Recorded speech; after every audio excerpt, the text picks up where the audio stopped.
विश्व हिंदू परिषद प्रतिष्ठा दिवस में पिपिली प्रखंड पक्षर जन्माष्टमी उत्सव गतकाली बहु आडंबर सह पालित हो जाइछि।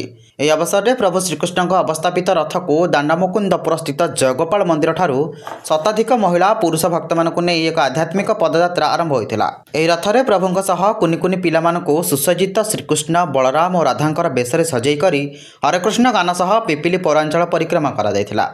आध्यात्मिक पदयात्रा पिपिली दर्जीसाही स्थित माँ दुर्लादेवी मंदिर में पहुंचा पर सेठारे आध्यात्मिक चेतना निमंते एक सभार आयोजन करा जायथिला।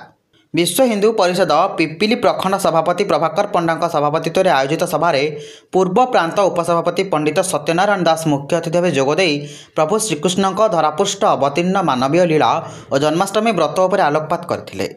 एथिसह सनातन संस्कृति और धर्म रक्षा पाई समस्ते सजग रहिबा से परामर्श देथिले। अन्यमानक मध्यरे जिला सामाजिक समरसता प्रमुख बंशीधर साहू संतोष मिश्र जोगदे भगवान श्रीकृष्ण अवर्णनीय लीला और अधर्म विनाश पाई मातृशक्तिर आधार संपर्क में आलोकपात करी मानसिक शारीरिक और भौतिक स्तर में हिंदू धर्म रक्षा और सशक्त हिंदू राष्ट्र गठन पाई समस्ते संकल्प नेबा आवश्यक बोली कहिथिले। तेबे यह कार्यक्रम में शताधिक आध्यात्मिक प्रेमी महिला पुरुष माने जोग देइथा बेले उपस्थित बहु मान्यगण्य सनातन प्रेमी मानकु संबर्धित करा जायथिला।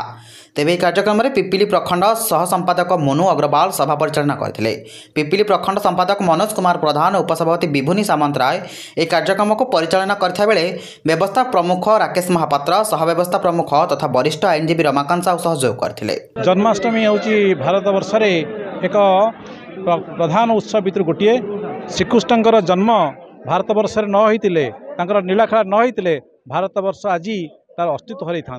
तो से दिन ठारू धर्म रक्षा पाई जुगे जुगे श्रीकृष्ण बा भगवान विष्णु ए धरा बक्षरे अवतरण करती। विशेषकर भारत वर्ष हूँ श्रीकृष्णकर कर्मक्षेत्र धर्मक्षेत्र एवं धर्म को रक्षा करने से जीवन सारा जो प्रयास करिसेंती तार फलस्वरूप हिंदू माने आज तांकर स्थिति जारी रखिंट और विश्व को मार्गदर्शन देवाई सनातन धर्म आज भी सक्षम। से दृष्टि आज समस्त शपथ लो श्रीकृष्ण जन्माष्टमी रे आम निजे सनातनी होगा संगे संगे पृथ्वी को आम देखा आम एवं भी विश्वगुरु पद में आसीन होगा जाऊँ। आज जन्माष्टमी पर्व को पिपिली रे पालन करा जाउछि।